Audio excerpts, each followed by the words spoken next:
Hello বন্ধুরা, আজ আমি এখানে মটন বিরিয়ানি বানিয়েছি, মটন কিমা বিরিয়ানি।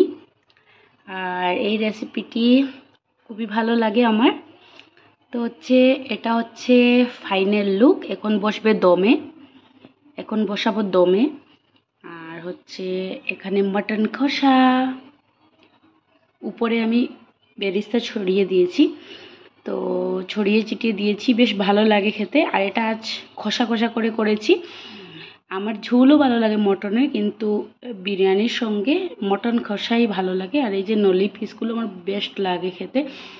আর এটা হচ্ছে বিরিয়ানি, কালারফুল লাগছে, কিন্তু আমি এখানে কোনো ধরনের ফ্রুট কালার ইউজ করব না। তো এটাকে আমি এখন দমে বসিয়ে দিচ্ছি, তারপর দেখাবো এটার ফাইনাল লুক।